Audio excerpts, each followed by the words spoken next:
who feel that everybody could, if pressured enough, become and have a psychotic episode like this. And there are others who feel that only those who have a tendency to easy disorganization of the brain by their metabolism, that only they can get the psychotic trips.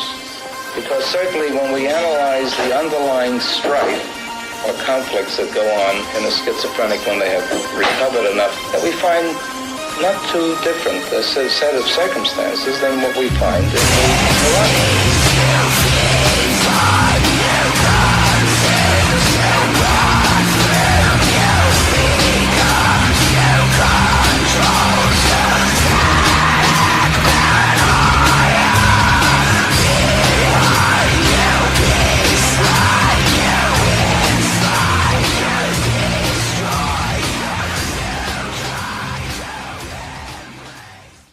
Parents strongly caution the following programs are intended for mature audiences over the age of 18. These programs may contain some material that many parents would not find suitable for children and may include intense violence, sexual situations, coarse language, and suggestive dialogue. To save the patient from what would otherwise be a severe neurotic dilemma.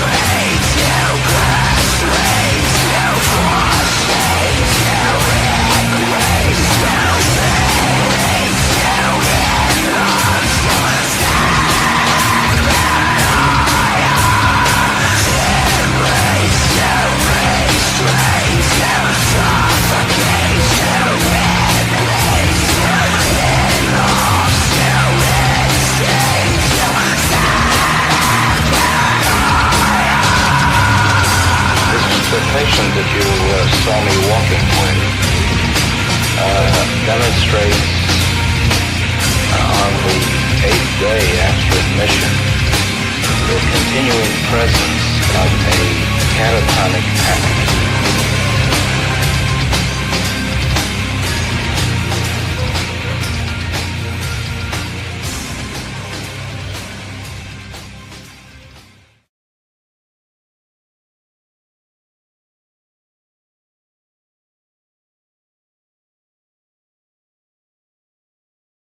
All right.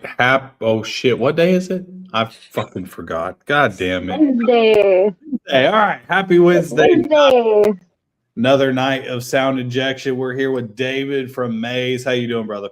I'm doing fantastic. First off, I want to say on behalf of MAES, on behalf of Josie, Matt, and myself, we are very excited to be here tonight. You know, we've heard a lot about you guys. We've been looking forward to this for a while, so it's really cool. Oh yeah. All right. Well, it's good that we have a decent reputation out there. Absolutely. We try. You All guys right. do good.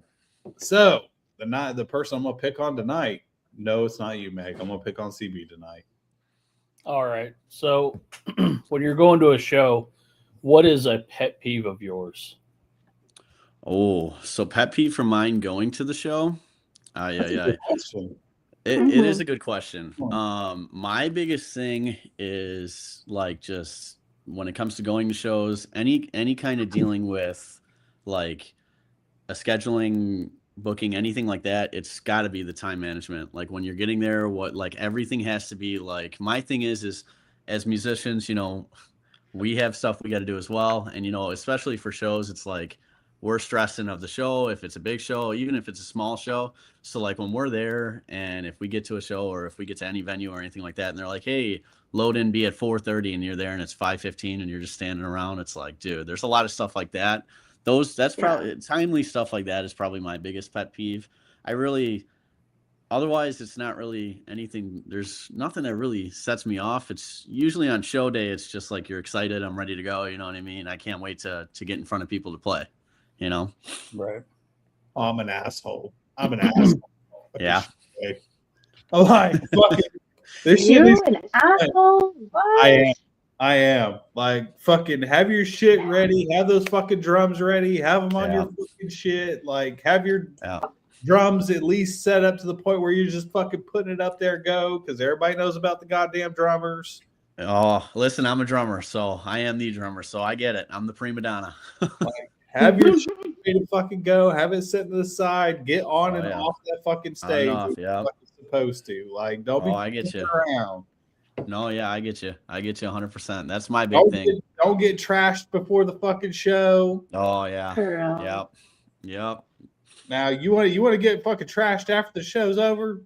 You do you. You Yeah, fucking honestly. go for it. But don't you dare get trashed before that goddamn show. No, we're really good with that. All of us. Matt, I'll never drink on a show day. Matt usually doesn't either. Josie doesn't either. Like we're all, when it comes to playing, we know, I mean, doesn't matter who's coming, one person to 100 people. I mean, doesn't matter. It's an opportunity to play for someone and show what you can do and to show, I mean, I know each of us really want to do this for a living. It's what we love to do. So we need to make sure every night that we're bringing our game, that we're on top of being ready to play. I have some of those rules. Like one, no liquor. Yeah. Beer, fine. Because I like to have a couple of beers before I go on stage. Mm-hmm.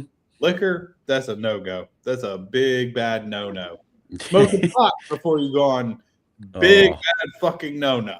Yeah. Don't do it. Especially me, because I'm going to be curled up in a bathtub somewhere. Not in the right state of mind. My ass is not playing. I won't even remember how to fucking play, much less stand. Yeah, dude, it's hard too. I mean, I don't know how many musicians do it or anybody can really do it. If you're, I mean, it's like you see some of these bands go up and they're up there and they're 3 sheets to the wind already, and it's like, dude, how are you even playing? Or like when I'm at that point, it's hard to walk, not let alone go up there and play an instrument and try to be in front of people. You know what I mean? I don't even know. Like I've played in countless bands where we've had guys in there that by the time we even get to fucking practice, they're already like 7 fucking joints in, and they're fucking sober. I'm like, how the fuck do you do that? Oh yeah. Oh hey. I swear they could fucking, if they went in the backyard and pissed, a fucking marijuana plant would grow wherever they peed at. You're not kidding. You're not kidding. I don't know. I don't understand. Like that shit puts me up bad. Yeah, I'm get to a certain point. I'm not one that's ever done. So I'm not. I just love to play. My high is from playing. So I mean that's probably where they follow me. I know that because every time it's like, you never know who's out there, and especially being an original band in a scene today that's incredibly difficult to get into. It's like you got to be on your stuff, and you got to be ready to show what you can do, showcase your skill. Yep. Fair enough. All right, Meg, you're up. All right. What is the best part and the worst part about being in a band?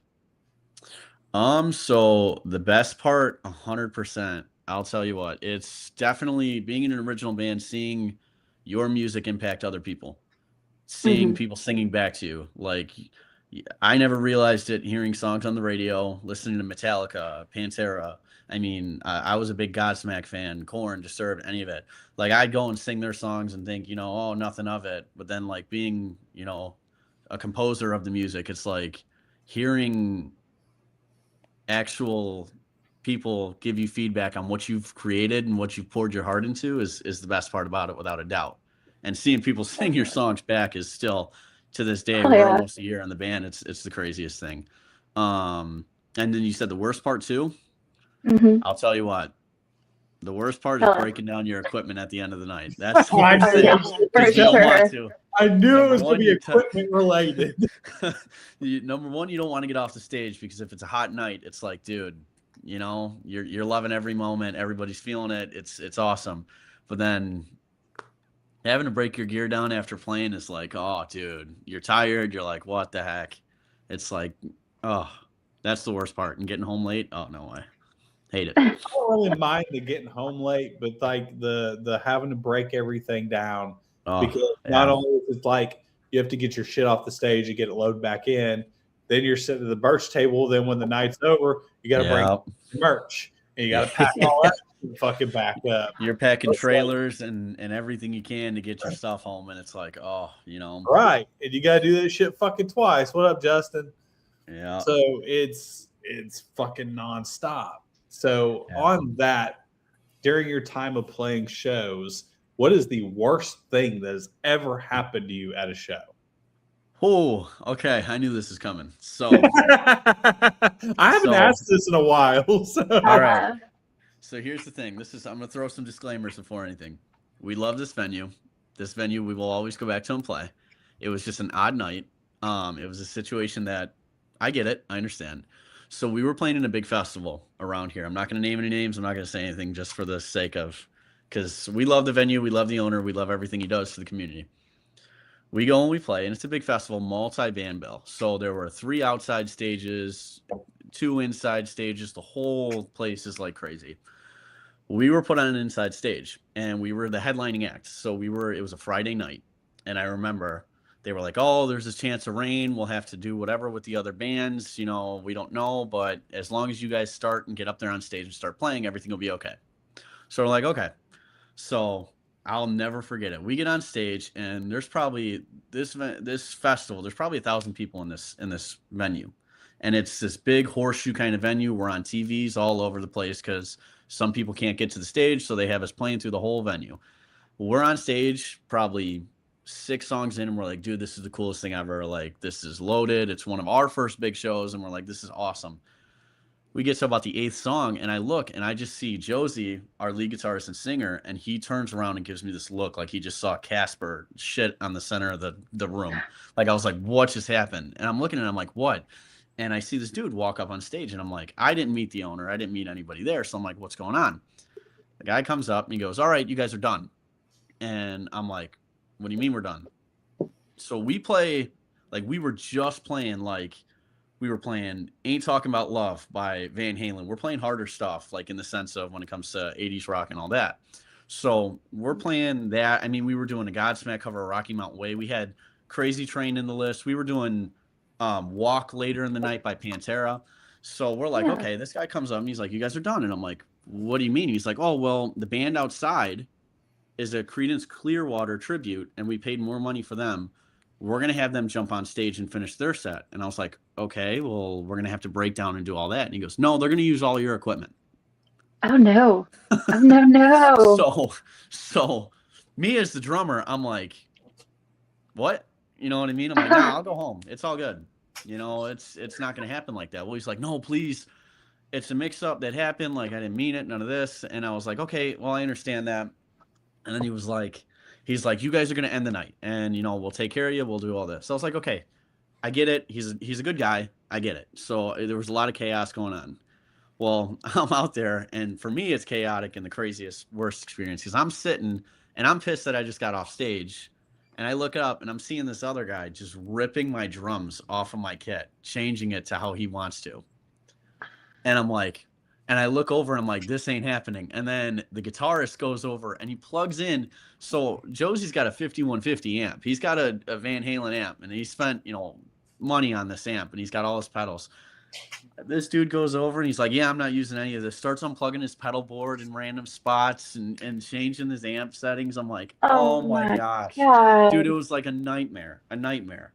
But it was a nightmare in that second, and it was worse for that second. But after they were done, we went out, put on a killer show, had a good time. Like I said, we love the venue. We'll go back anytime. But that was probably one of the ones that was the one that was like, holy hell, what did we just go through? I would have been throwing hands. I would have been arrested. We wanted to so much, but it's a big festival, and at the end of the day, we understand, like, dude, everyone's human. People make mistakes. I get it. Now, the other band, we were pissed 100%. We went out and we were like, all right, now we're back for the rock show. You know what I mean? But it was an experience. That's what I'll say. Oh, I wouldn't have been as nice. I would have went to jail that night. Oh, there would have been issues. I get you. We were hot. We weren't happy, but it happens, Oh, hell no. Nope. No, sir. All right, DB, you're up. So going into the music industry, what is an idea that you've had to completely change your idea about it? Oh, it was definitely, so coming into this, it was the first record. When we were coming in, we thought, we didn't realize, because Josie was 20 at the time. I was 24. I was like, there's no way coming into this, like, this can't be this expensive to do this stuff today. You know what I mean? We're kids. We're like, there's no way. Josie's like, yeah, dude, we'll go to this great studio up north in the city. We'll record everything, with a budget of like $500. And we're like, yeah, we got it. You know what I mean? We're like, we got it. So we're like, we're going to go do this and make, you know, the next Led Zeppelin 3 record and make it sound so phenomenal. You know what I mean? We're going to make the Black Album by Metallica with the drum sound and everything. It's going to be perfect. And then getting into the scene, it was like, holy shit, this is an awakening. We were like, dude, it's 2000. The one place we were going to was 2,500 a day for recording if you didn't get everything done in that day. And I'm like, dude, we have 9 tracks to 12 tracks that we're working on. There's no way. And I'm not sitting down at one taking all this stuff. You know what I mean? I was like, there's no way. And we definitely had to go the route of learning. And Josie, I got to tip my hat. He did a phenomenal job. He was on classes. He was looking every way he could to produce and do a home record in the sense that it was not absolute, you know, dog shit, and it was able to be out that we can put something out so that venues can look at us. And I mean, our biggest thing, we'll say it, all three of us to this day, is our live performance is what is going to set us apart and what's going to be like, because that's where we can be us and it's authentic. It's the sound of MAES. But the record was definitely one that, like I said, coming in, we had such like, oh, this is going to be perfect, you know, but we had to go a complete different direction for it because we were not ready for that. That's for sure. Okay. That's terrible. Yeah. All right. Meg, you're up. Okie doke. What is a hot take that you have about the current metal scene? Oh, a hot take that I have on the metal scene right now. That's a tough one. Let's hear an opinion. My hot take actually isn't negative. I would say it's more so a positive thing. I don't think that it actually gets the limelight and the support that it deserves to have. I think today people are too turned off by band logos and judging books by their covers rather than actually going out and seeing a band. It's kind of like the sense if you talk to somebody who doesn't know Metallica and they'll say, oh, I don't like screamo bands. I don't like scream bands. You know what I mean? Just off of looking from, you know, and it's like, I think people need to more so go out and actually support live music and go and make an opinion on themselves rather than reading the AI comments, reading all the fake stuff that are out there today. Because at the end of the day, it's musicians doing what they're trying to do and they're trying to make a living or trying to do, you know, their dream. And I think not enough people go out and speak like positively on, hey, this band musically sounds this good and their vocalist is this good, rather than just going and, you know, they're not getting the spotlight they deserve to, you know, the positive spotlight in a sense. Okay. Fair enough. I dig that. All right. So if you could dig up a music icon that has passed away and you could spend 24 hours with that icon and learn everything they know about the music industry, who would you dig up? What a visual. That's tough. That's tough because if we're going off of like to learn the industry, man. I mean, you can do it the way. I mean, you could dig up somebody on music. You could dig up somebody on the business side. Like, you can choose what you want to learn. I definitely have to go as a drummer the route because I have to see the techniques in person. I have to learn them. I have to see them. If I can pull a prime John Bonham out of the grave and just see how he does it and what he can do and just his mindset on how he moves about the kit, that would be the ideal for me. Because for drummers, like between him and Neil, it's like, you know what I mean? I was more of a Zeppelin side. They both are phenomenal. They're both tied for first place, but it's like, it would definitely be Bonham just to see, man, as a drummer, to see what he can do, just to see how he does it in a time that, you know, today where technology's increased so much, I can only imagine. Okay, fair enough. I don't think we've gotten that answer before. Have we gotten that? I don't think we've gotten that answer before. Nope. New one. If we have, it hasn't been enough for us to fucking remember. So, and I think I would remember if we ever actually got that answer. So that's a first. Usually with drummers, it's the Rev from Avenged Sevenfold. Avenged, yeah, absolutely. I mean, Jimmy was just, the one take genius. He's in a world of his own as well. But it's like, I have to pay homage, and I know people are going to be like, what the hell, dude? This kid, he's barely got facial hair, and he's out here saying Bonham from the 70s. You know what I mean? I get it. But it's like, dude, I just know because, that's where it all started for us. Like, it all came from that. and we wouldn't have anything that we have today without that. So Right. like it's all building blocks, you know, everything in the sense. I mean, it's crazy. All right, fair enough. All right, CB, you're up on deck, bro.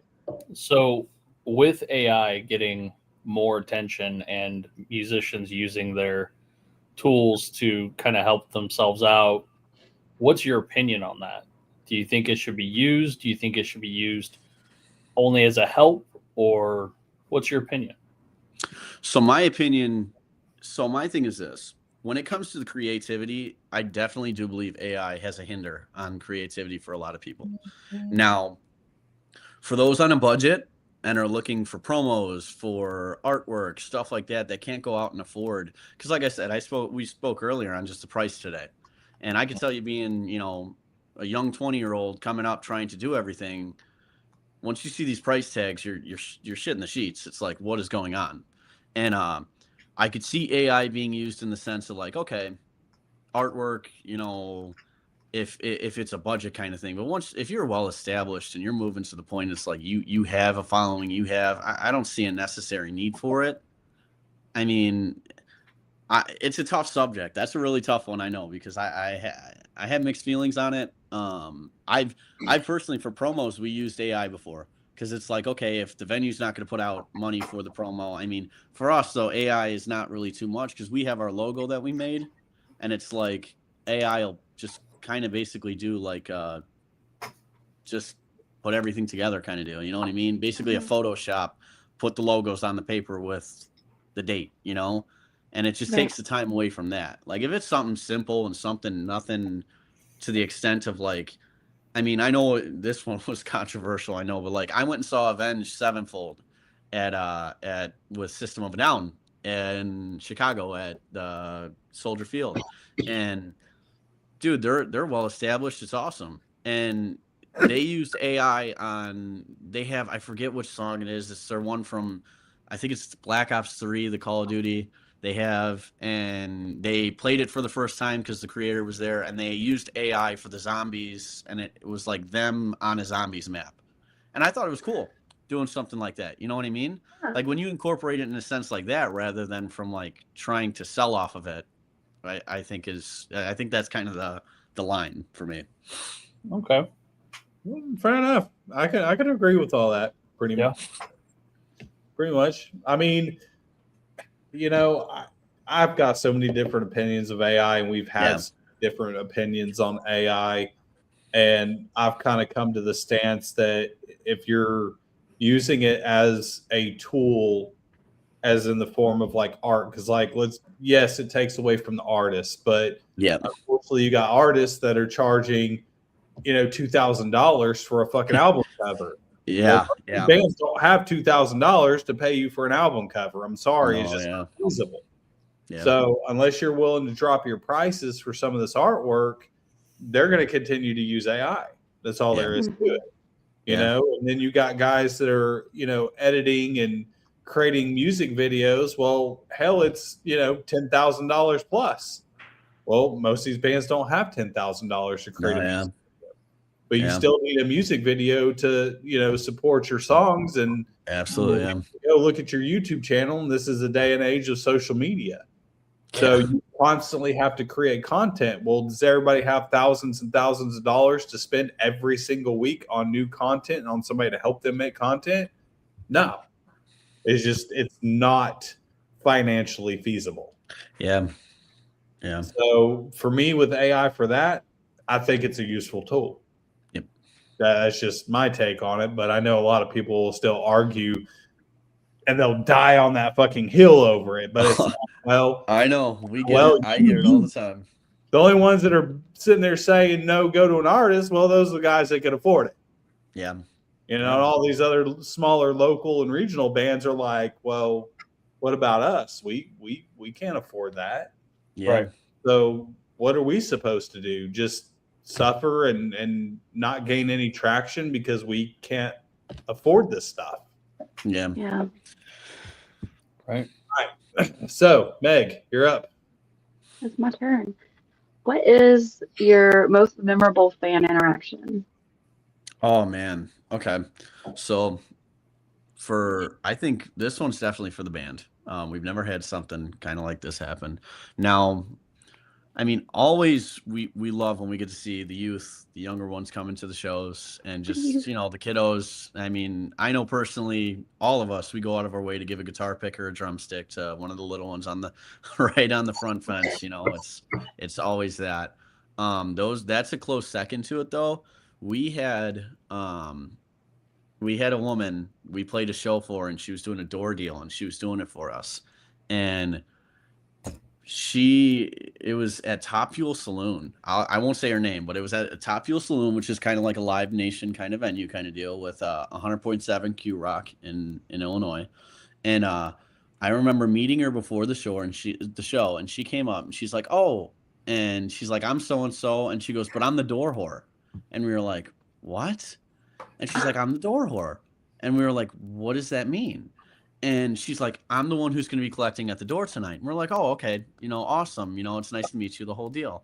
We were on stage, and she was supposed to be collecting for the door. And we were just dying laughing because there's this pit that breaks out like in the front, and everyone's like banging their heads, going crazy. You know what I mean? And in the center of it, I look, and there's the door whore in the center of the damn thing, just going crazy. And I'm seeing people flooding in. And I'm like, well, they're getting a show, man. They're getting a show for, And I was like, that's one that I'll never forget because it was just so odd for me. I was like, that's a different one, but we love her. She goes to a lot of the shows still. And we make sure we have our door whore at every show. We give her a ticket, no matter where it is. So it's one of those. All right, fair enough. Fair enough. So if you guys had a chance and money was no object and you're going on a national tour, okay, and you could take any bands with you, doesn't matter how big, how small, what 3 bands are you taking with you on tour? Boy, vey. Okay. You guys are. Oh no, it froze. Sure. There it goes. There it is. There we go. Oh, all right. So for sure, I grew up. My favorite band. I'm biased. I'll say Godsmack. I love the show they put on. I know the crowd they draw, just everything they do. That's an awesome one. For 3 bands, it would be them. I mean, obviously, we would love to be a part of it. And oh gosh, it's so tough because if it was a small band, I mean, we owe them a lot. You guys had them. Wolf Dozer actually gave us our first show ever. So like out of that would be a cool one to do. Kind of like a bring them with us. If it had to be another big band though, one that's moving around, touring and doing everything, oh man, make it like a monster of like new metal night, man. Bring Korn along and just have it be like an absolute just freak fest, man. Have it be just an absolute banger, Oh, fair enough. Fair enough. Be good. On that, before we get into the next round of questions, we're going to take a quick 30-second commercial break, and we'll be right back.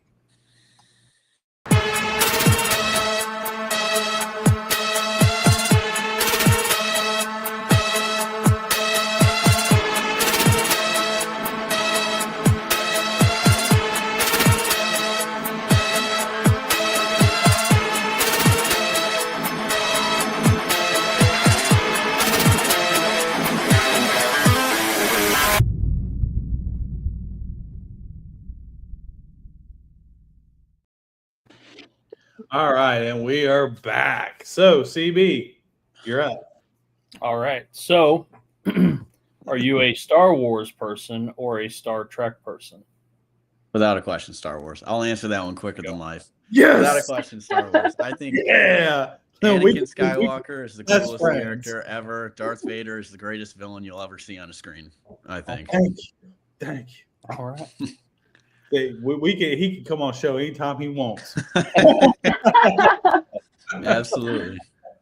I am a die-hard fucking Star Wars nerd, and he does that to try to get me amped up because he's hoping one day someone one day somebody is just going to really not like Star Wars, and I really want to see that reaction from you. You shut your fucking mouth right now.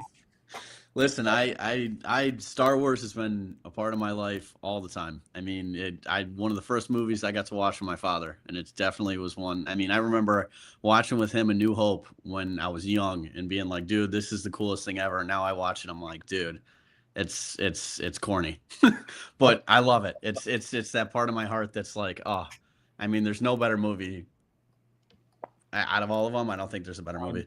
Drink to that. Absolutely. Absolutely. You set me down. I'll watch Star Wars all fucking day long if you let me.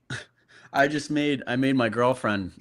We sat and I was like, hey, we're gonna do like a movie. Like we'll watch movies because she's a huge Harry Potter fan.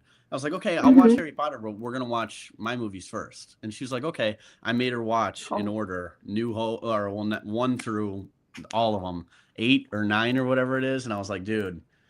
Plus all the extras. I was like, you're watching everything. Plus Kenobi, the TV show. And every time she's like, when are we going to watch Harry Potter? And I was like, yeah, tomorrow. You know, there's more Star Wars stuff, you know?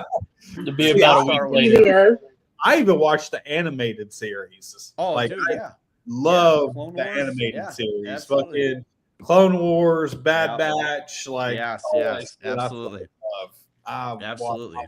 I'll watch it all damn day if you fucking let me. I'm with you. I'm with you 100%. If it's not that, it's like Marvel and particularly X-Men, which is what we did today. I made his ass watch like almost every X-Men movie today. That's awesome. I'm an X-Men fan too. That's awesome. Okay, we're gonna get along just fine. Just fine. All right, absolutely. So if you guys had an unlimited budget and you could shoot a music video anywhere in the world, where would you want to go to do that? Oh, probably Alcatraz prison.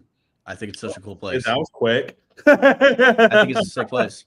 I mean, just the raw, edgy aesthetic of it. Absolutely. Yeah. Absolutely. Okay. And I've like actually a hard rock kind of vibe. Have you been to Alcatraz? I have not. I have. And it was kind of crazy because like I don't remember what Black Ops zombie game it was that had Alcatraz. It was like Escape from Alcatraz. Yeah. Mob of the Dead. That shit religiously on that level. Yep. One of my really good friends at the time, we played it every day, hours on it. It's insane how like just walking to I'd never been in there before, and I walked into Alcatraz and I knew the entire layout because it was literally modeled on the game, was modeled on the actual, and I didn't know that until I walked in. I was like, I know this.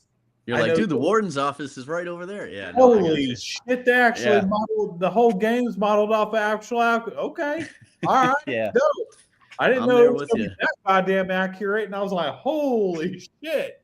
Absolutely, I'm with you. Me and my brother, same deal. Mob of the Dead. We were always playing it.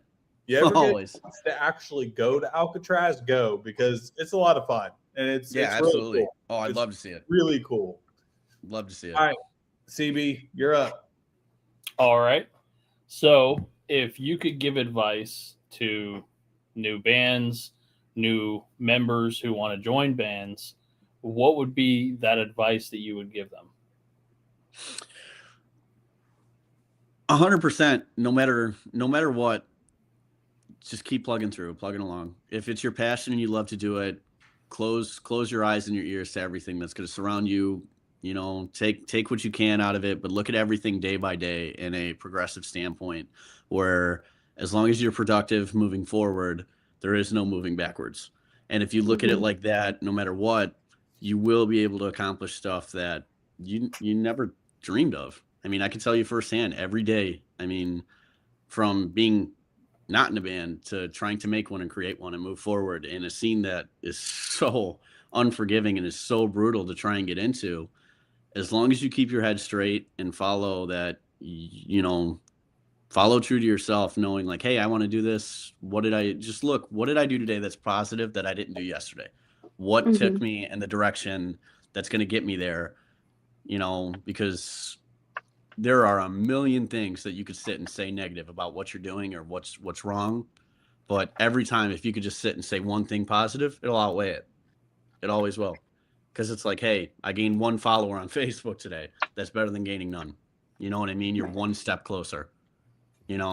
That's my biggest thing. Just never give in and just follow through with it because you only get one life, man. Enjoy every second of it. Mm-hmm.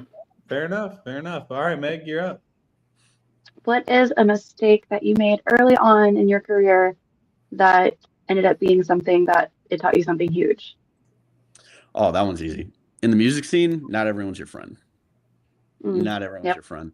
Everyone's going to come and say, I know this person. I know this person. And my father, even to this day, he'll yell at me and he'll be like, listen, dude, you gotta think like, you gotta think straight, because nobody's going to do it for you. You have to do it yourself. Yeah. I mean, my favorite saying of it is you put wishes in one hand and shit in the other, which is going to fill faster, because God damn, I thought I was the only one that said that. if you're gonna do it, you have to do it. You can't wait for somebody. You're gonna sit and wait for tomorrow, and tomorrow's always gonna be tomorrow.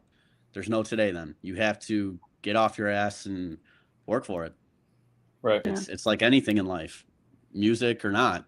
You're not gonna sit there and wait for life to hand you anything today. Right. Fair enough.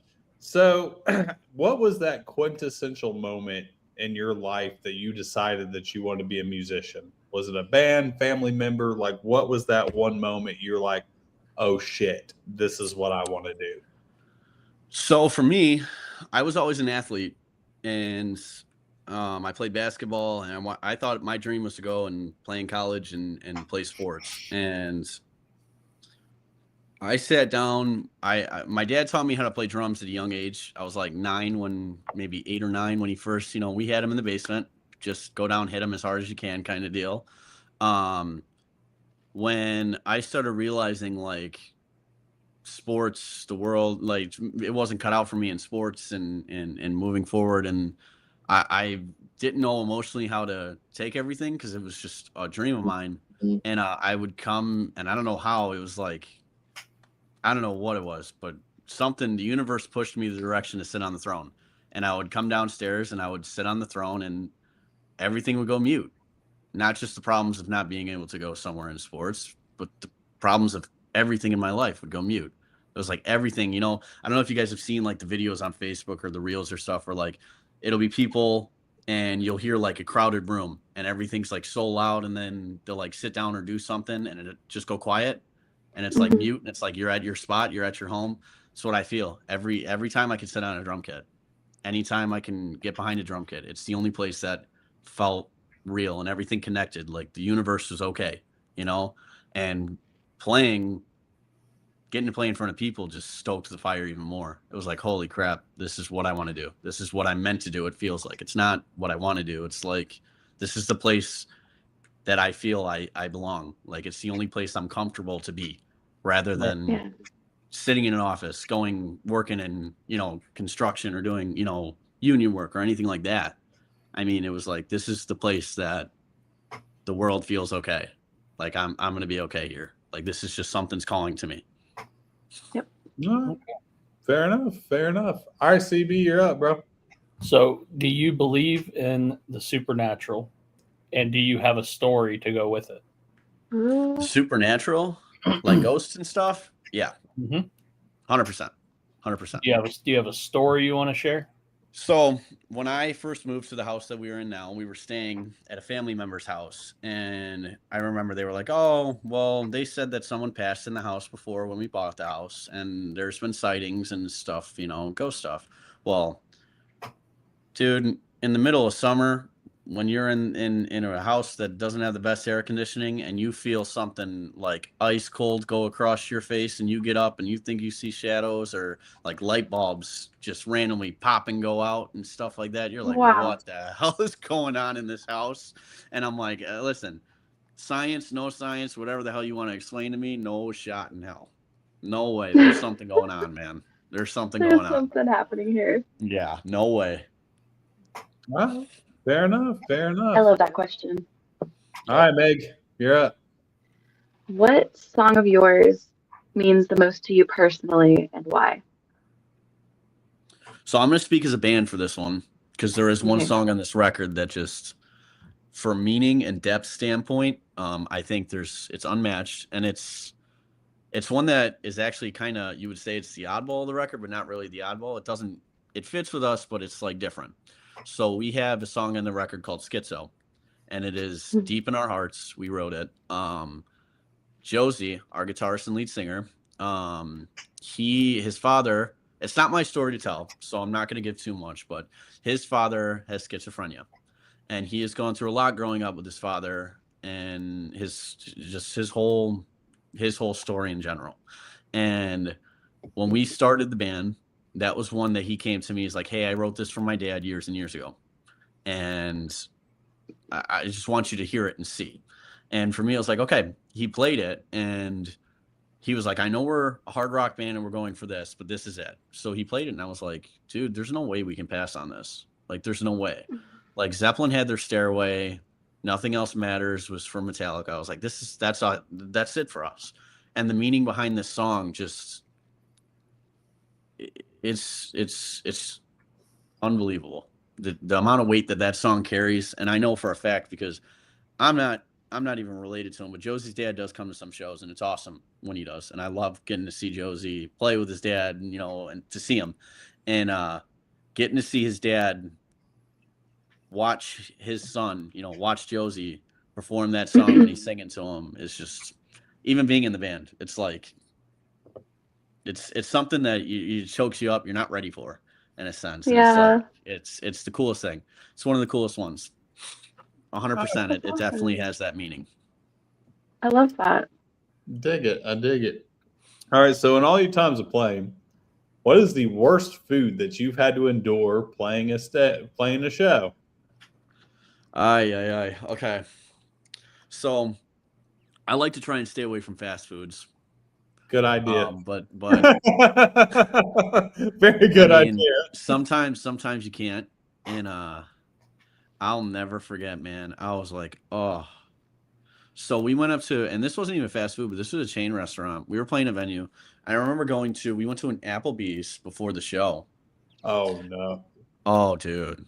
I'm like, I'll be safe. I'll get the chicken tenders, chicken tenders with their barbecue sauce. Fuck up chicken tenders. Oh, my God. Oh, they can. Oh, I have a story about Applebee's chicken tenders. I mean, here's the deal. When you crack open the breaded chicken, and it's like you got to drink the chicken. Dude, mine was like liquid chunky, nasty. And I'm like, and here's the problem for us. We're like, dude, we wanted to come here because it was either this or we're going to McDonald's or Burger King. And it's like, we're going to the Applebee's. And I'm like, you can't beat chicken tenders. We're like, dude, we got 2 hours till we got to get back in showtime. Like, we got to eat. Oh, my God.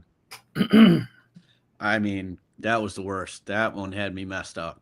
Dude, I was doing a con one time, and because I used to do independent horror films. Okay. And we were doing an appearance at a con in Utah.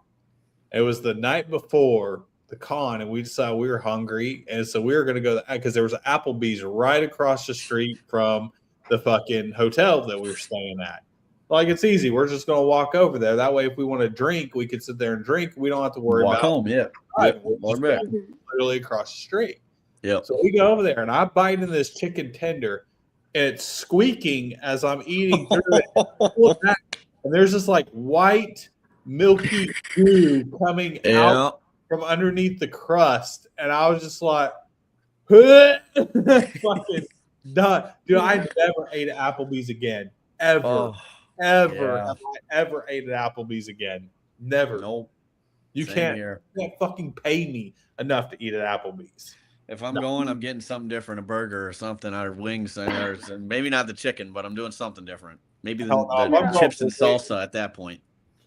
The only thing that's safe, that might be safe, I don't know, it might not be, is getting a fucking beer. It ain't going to be draft either. I'm going to get whatever's in a bottle. Yeah, absolutely.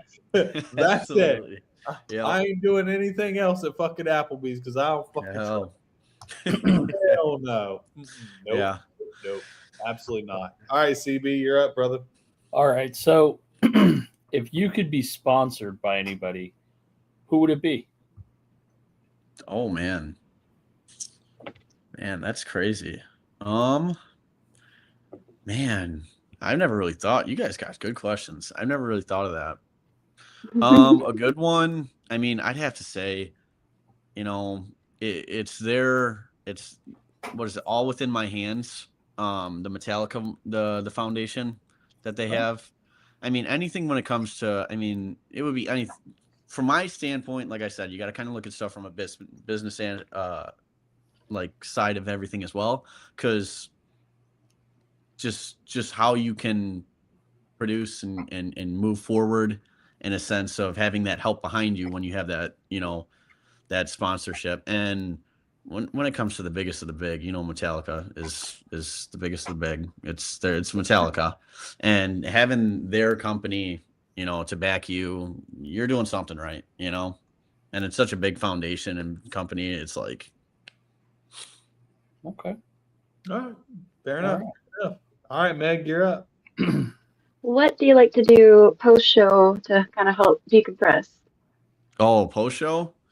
Mm-hmm. It's funny because I do the loudest thing on the stage. As soon as I get out of the show, it's got to be dead silent. I Yeah. have to have like dead silence. At most, I'll take it. Even getting in the shower after the show. I like to take really hot showers after a show. Getting in the shower after the show, even the water sometimes just hitting the ground is like, dude, it's too loud. Like I need it to be mute, just no sound. It's just the only thing that like calms me to just like it's over. You're good. You Mm-hmm. made it through it. You know what I mean? That's probably my big one. Okay. I don't think I heard that one yet. Nope, haven't not heard that one yet at all. I would imagine though the drums are so percussive. Yes. But Well, you know, do you wear earplugs or anything to help? So we don't use in-ears. I'm very old-fashioned. I was taught old-fashioned, and we don't play to a click either. I'm very like everything that we do is kind of gonna Oh shit, you're gonna have so many people pissed off tonight. Listen, there's nothing wrong with playing to a click track. No, there's nothing wrong with playing with one or with playing without one, I feel. My thing is I was always, which I kind of mentioned earlier with why you guys were shocked with the whole Bonham thing. That's what I grew up learning how to play, trying to play groove and trying to flow with the music and be a part of it. And for me personally, when it comes to click tracks, I feel like I'm more playing myself in a trance to like make sure I'm playing with the click rather than playing for the song. And it's very tough for me. But yeah, it's 100% for me. Yeah, it's got to be feel. I'm with you. Now I can play to a click track, and I will play to a click track, but I fucking hate playing to a click track. I do not like it whatsoever. You like it? Yeah, I can't.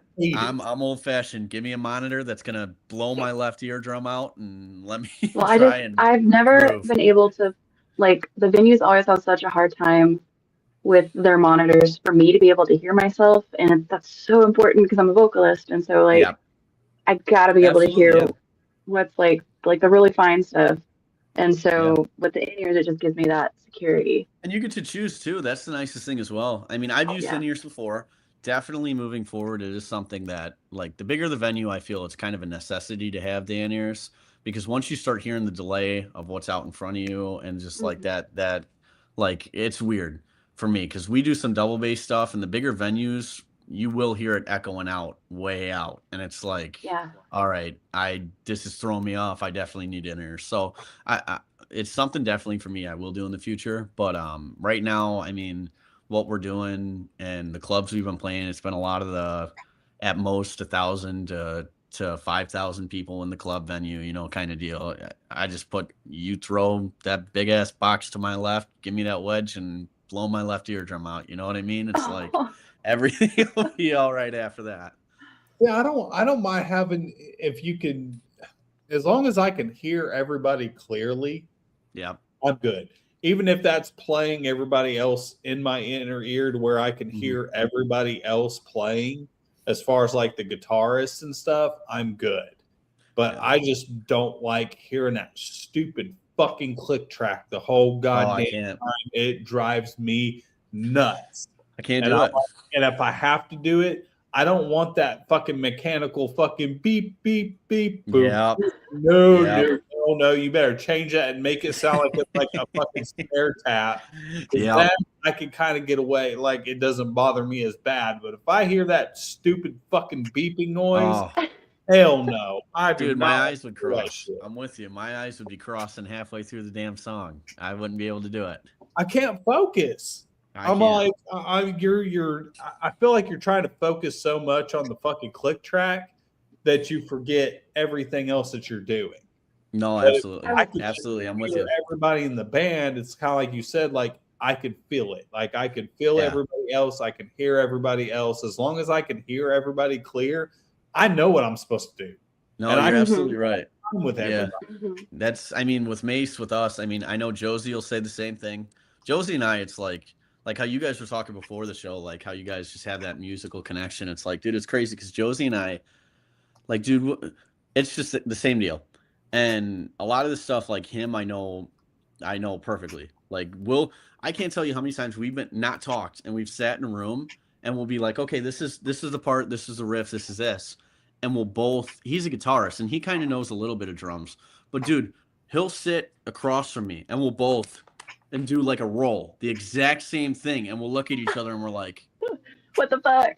Literally, we'll be like, get out of my head. That's it. Like, it's like we're connected. So when it comes to that, I mean, for the monitor thing and the in-ear thing, it's like, I know too, he's huge on feel. And the only thing, he's the vocalist as well. He needs to hear his voice. But like anything else, he's like, I'm good. Because he's like, if I can't hear my voice, you strain your voice. Because you don't want to be pushing. You don't want to be doing that. Exactly. And I mean, for us, we're not particular when it comes to that too. Like in-ear monitors, I mean, I am particular. Because I key off a lead guitar. So I would do lead guitar in my wedge and vocals, and that's it. I can't have anything else, otherwise it'll screw me up. And I know, I mean, everyone's different, but MAES, we're very much off of the field. You know what I mean? Of the live situation. And hell, if you make a mistake and it goes a different direction, then feel it out. Find where you're going, you know? Yeah. Continue the show. All right, so CB, you get the last question before we go asking them about the visualizer we're going to play here shortly. So, all right. So, if you could come up with a gag item for your merch table to give out or sell that says something about your band that's funny, an inside joke or something, what would that be? Oh, God. So, we do have a really a joking gag that everyone laughs at. So, my father, like I said, is our management, and he goes to every show. He's always with us and everything. Everybody thinks he looks like Scott Stapp.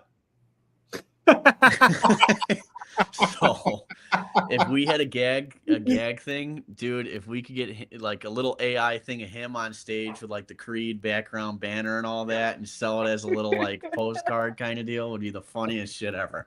I think it'd be so funny. You know what I mean? I'm also a graphic designer. If you'll send me a picture of him, I can make that happen. Perfect. I'm gonna have to. I will make that. That actually just sounds fun. You don't have to pay me shit. I'll just do it for fucking free because that sounds fun. Yeah. Hilarious. Yeah, that's perfect.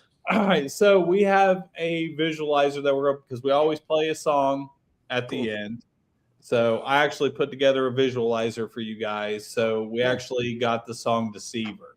So if you want to kind of tell us what went into recording Deceiver and what Deceiver is about.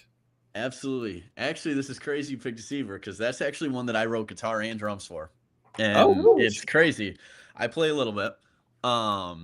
Josie and I, so it was so funny. We were doing the record, and at the time it was Josie, Josh, and I. And Josh is our bassist at the time. Now we have Matt, but Josie and I kind of did a lot of the back work for it, and we were writing all the stuff. Well, Josie is a phenomenal composer. When it comes to guitar riffs, solos, he can build that shit out and do it like crazy. Well, we had 9 songs done already. Like we had kind of going. Well, I want to say it was 7 songs at the time because Deceiver wasn't done. And he was trying to do lyrics while writing solos for him. And he was like, Dave, my brain is going to melt out of my ear. He's like, I can't. He goes, I need you just do something, think of something for a couple more songs. And he's like, give me some time. So I was like, shit, okay. Well, I play a little bit. I picked up the guitar and I was listening to like 2000s hard rock, new metal bands. And I'm like, dude, where's the influence that I can get from this and kind of what's going on? And for me, when we were writing the lyrics of that, all the guitar riffs in that came from that 2000s kind of influence for me for that. When it came to the lyrics and that stuff when we were writing it, because we wrote it together, because he was like, dude, you wrote the riffing of it. Where do you see it going kind of deal, And I was like, okay. I was going through a lot where I was working, and it was hard because I was starting MAES. We were starting MAES, and it was like, everyone was like, dude, why are you doing an original band? It's not going to go anywhere. You're not going to do anything. It's like you're going to go. It's, the whole negative thing. And that's kind of like I talk, you got to look at positives. Well, we ended up naming the record after it too, because Deceiver is kind of like that. Everyone's putting you down, and you're just like, oh, you're right. You're right. Well, you're still plugging through to show everybody like, oh, actually I'm a lot more than what you think. Like I'm behind the lines, I'm something completely different of what I'm trying to, than what you're portraying. It's that whole two-sided kind of feature of it. And that one was a lot of fun to record. It was one of the last ones we recorded. And it definitely has the whole record. Every song has a special place in our heart. But for me, that one definitely has a soft spot. Like it's one of the ones that I was able to do a lot for. I actually got a lot of inspiration on that one from the first record of Godsmack, their self-titled one. And it was like, dude, just that era, that sound, just everything about it. I was like, dude, that's the route, that's MAES when we wrote it. I was like, that's us. All right. Fair enough. So on that, we're going to play Deceiver for everybody. Please make sure to go follow MAES on all their social media platforms. Go hit that follow button. It does not cost you a goddamn thing to go hit Thank you, that guys. button. Another thing that doesn't cost you a goddamn thing is go hit those little 3 dots that are on there and invite your entire fucking friends list to go like them, because it's free to do that, and it means a lot to all these bands.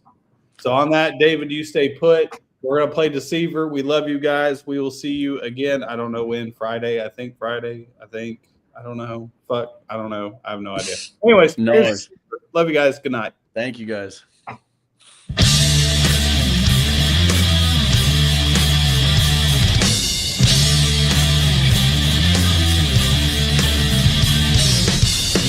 Take me for granted, and I'm through with it. I'll show you my true face so you won't forget. Locked up in my room, I bang my head up against the wall. No, you don't fool me, you don't scare me at all.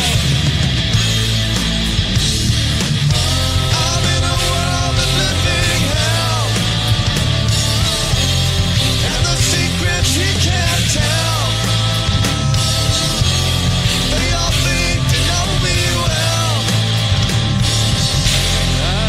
Just stand up and yell.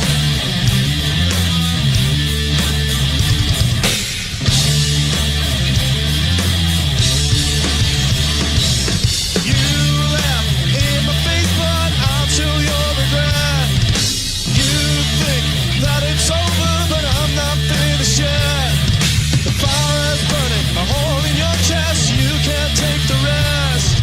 Now you're learning that we are high, yeah, we are the best. I'm in a world of living hell, and the secrets he can't tell. They all think they know me well. I think I just stand up and